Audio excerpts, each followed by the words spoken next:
Imana ishimwe ko niba byiza mwari mukeneye nabyo mugiye kubibwirwa, mukaba mugiye kubihererwa mu kuri kw'ijambo ryayo binyujijwe mu mugaragu wayo kugira ngo izina ryayo rihabwe icyubahiro. Wewe wari ukeneye kumenya byinshi bitandukanye, ugiye kumva bimwe mu byo waryaga ariko ntusobanukirwe icyo bisobanuye mu mwuka wera, ariko Imana ishimwe ko ugiye kubibwirwa. Imana ishimwe ko inshoboje kuba mbonye aka kanya ko kugira ngo nabyo mbikugezeho. Ni umugisha uvuye ku Mana kandi wo kugira ngo benshi basobanukirwe, bakire, bamenye, basobanukirwe ndetse barusheho no kwizera iyabaremye. Imana ishimwe cyane. Wowe unyumva rero warambajije ibyo ngiye kugusobanurira, nawe utarambajije ariko ukaba wari ukeneye kubimenya, ugiye kubisobanurirwa. Tugiye kubasobanurira ku bintu biva mu ifarini. Ifarini dusanzwe tubona. Icya mbere turabasobanurira ku mugati. Ku bantu barota barya umugati, ukarota urya umugati ntumenye icyo isobanuye mu mwuka wera.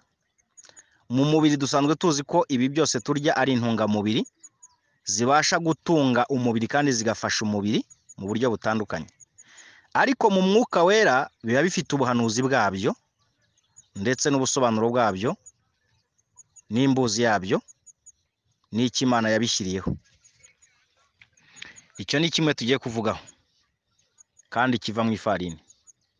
Icya kabiri turavuga ku mandazi. Amandazi aya turya, ayo nayo turayavugaho kugira ngo buri wese amenye icyo abasobanuye.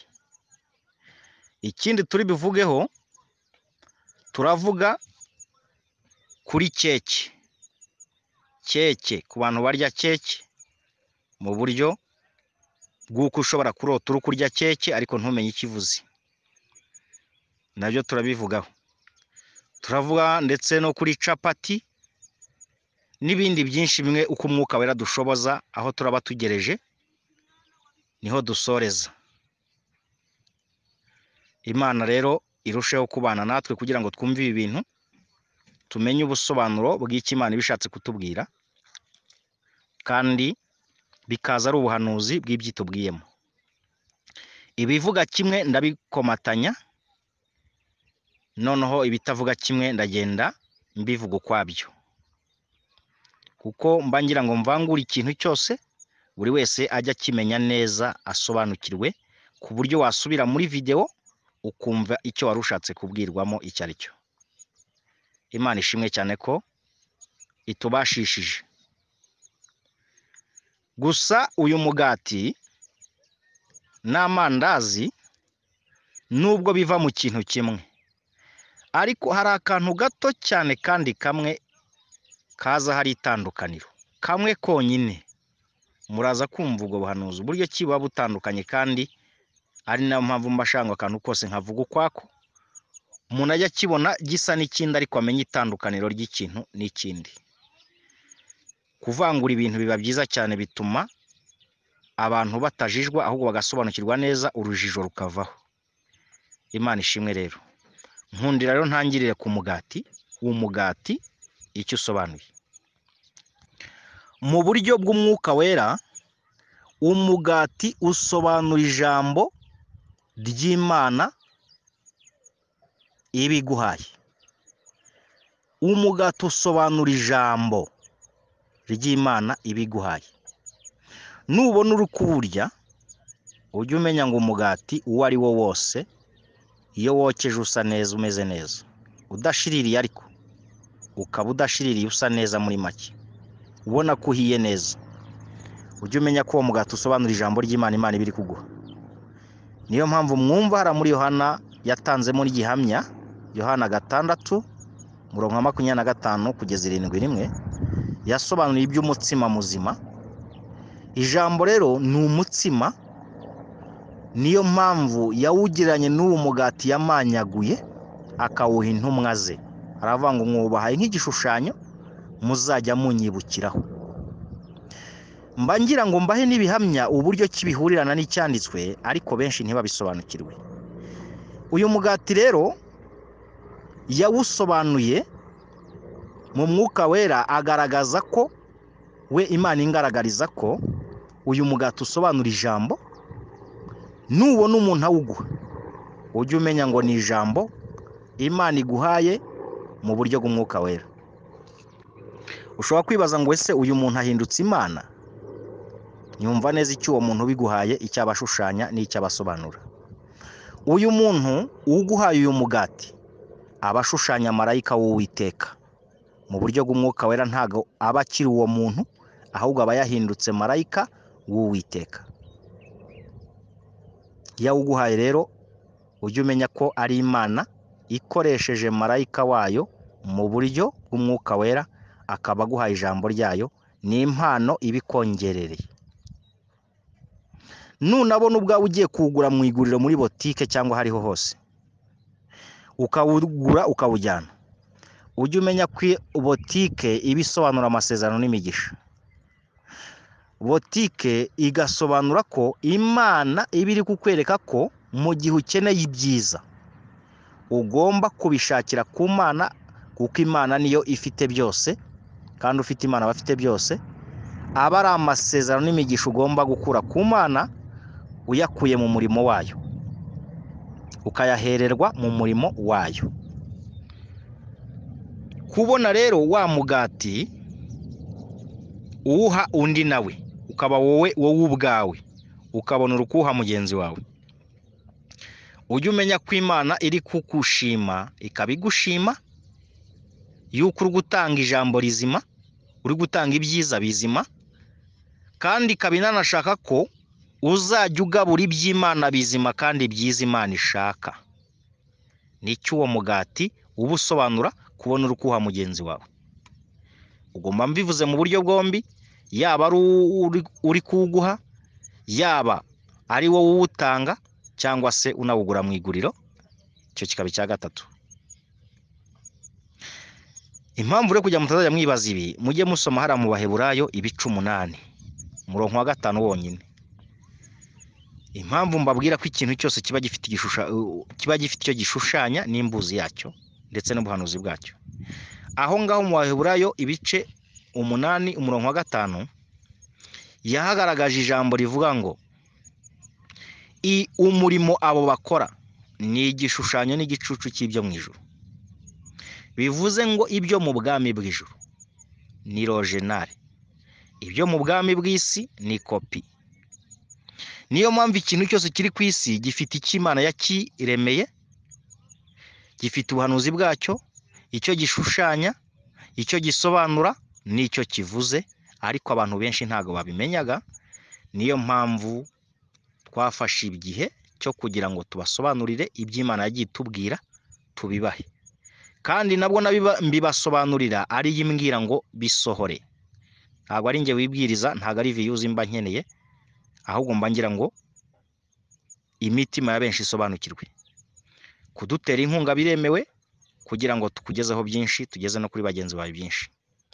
Umugati rero nicyo usobanuye, Imana ibikubwiyemo, kandi ikindi kiyongeraho usobanura isezerano ndetse n'imigisha.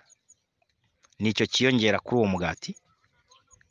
Mu mwuka wera usobanura ijambo Imana ibiri kuguha, mu mubiri ugasobanura isezerano ndetse n'imigisha. Ibindi byose ndibivuge, ikintu uyu mugati urusha amandazi na ziriya keke nuko umugati uba ubirusha kuba usobanura ijambo, naho amasezerano n'imigisha byo bibihuriyeho. Reka rero twimuke tugere ku mandazi, keke, capati. Ibyo byose bisobanura kimwe kandi bigasobanura ibintu bibiri gusa.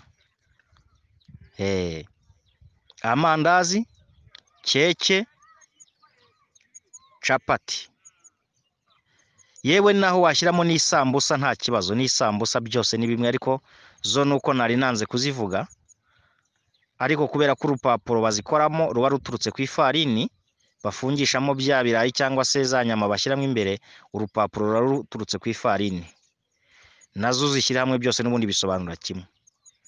Kimwe n'ibindi byo kurya ibyo ari byo byose bisobanura kimwe. Ibi bintu ngiye kuvuga bisobanura ibintu bibiri gusa.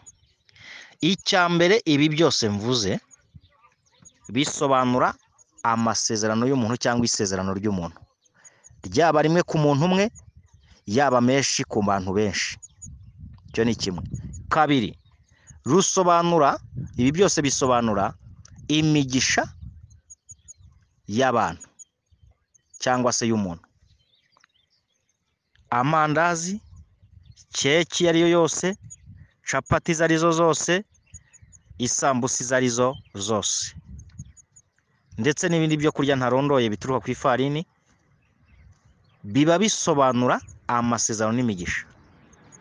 Yaba isambusa z'inyama, yaba iz'ibirayi by'ibiraha, byose bisobanura amasezerano ndetse n'imigisha by'uwo muntu cyangwa se byawe. N'iki ibyo bisobanura?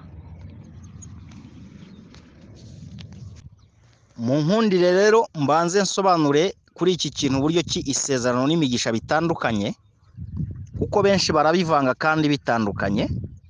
Mbangira ngo tuvangure ikintu cyose ukwacyo kugira ngo urujijo ruveho, twubake itorero ry'abanyamwuka rizima rivuga ukuri, rihagaze neza, ikintu cyose kijye mu murongo wacyo, kugira ngo duhagararire Imana neza mu cyimbo cyayo, kuko tugomba kuyibera abambasaderi bazima mu buryo bwose butandukanye.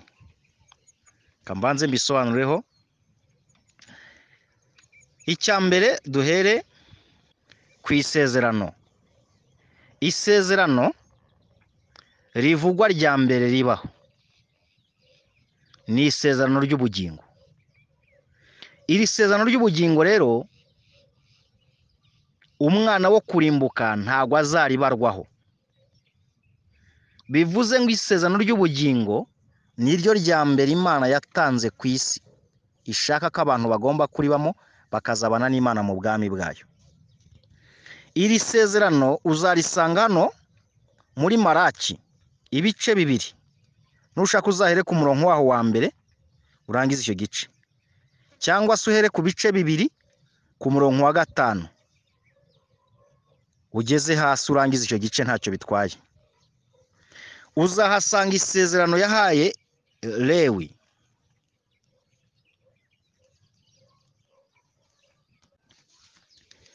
Uzahasanga uburyo ki n'abantu, ibyaha abantu bakora aricyo cyabateye gutuma Imana ibasiga amayezi ku maso.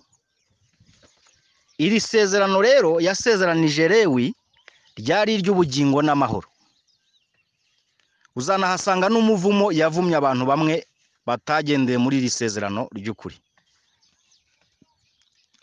Niyo mpamvu rero isezerano ry'ubugingo ntago umwana wo kurimbuka azaribarwaho, ahubwo rizabarwa ku bana b'ubugingo gusa bakoze ibyiza. Abakoze ibi ntago bazaribarwaho. Icyo kirumvikanye. Noneho rero iki twimukire ku cy'imigisha. Imigisha ni muri rusange abantu bose, ababi, abeza, nk'uko yavuze ngo ivuburira imvura ababi n'abeza. Kuko umuntu udakijijwe yemereye guhabwa ibiri ku isi by'imigisha, n'ukijijwe akabihabwa. Ariko aho batandukanira ni isezerano ry'ubugingo. Udakijijwe ntabwo azareba mu maso y'Imana, n'isezerano ry'ubugingo ntabwo azarihabwa, n'izina rye ntirizandikwa muri cya gitabo cy'ubugingo. Ariko umuntu ukijijwe neza ahabwa amasezerano, ikiyongera kuri ibyo izina rye rikandikwa, agahabwa ubugingo buhoraho. Icyo kirumvikanye neza, ningize ngo gisobanure kugira ngo mutazajya muhora mwumva mvuga yuko uburyo ki isezerano n'imigisha bitandukanye, benshi ntibabimenye. Ariko ubu nizere ko aho hantu hose uhasobanukiwe. Imana rero duhe kumva no kumvira, kandi iduhe kugendera mu murongo wayishaka, kandi ubu busobanuro mba mbahaye n'ubw'ukuri bwuzuye. Ndi gusoza mbabwire ngo ikintu cyose kikiribwa ntarondoye amazina ibyo ari byo byose bitandukanye byo kurya bimeze neza, bisa neza, muteka mu nkono zanyu cyangwa se mukaba mwanabasha kuba mubiguze n'ahandi, ariko ari ibyo kurya byiza biba bisobanura amasezerano n'imigisha. Reka mbabwire ibyo mugomba gukuramo bidasobanura amasezerano n'imigisha. Harimo indimu. Indimu yo ntabwo ari isezerano n'imigisha. Hakabamo ikigori cyumye, cya kindi cyumye cyane kiriya bajya gusheshamo ifu. Hakazamo inyama zapfubye zidahiye neza nk'uko nabisobanuye. Hakazamo n'indi myaka ariko idahiye neza, hari ikindi kiba cyiyongereyeho.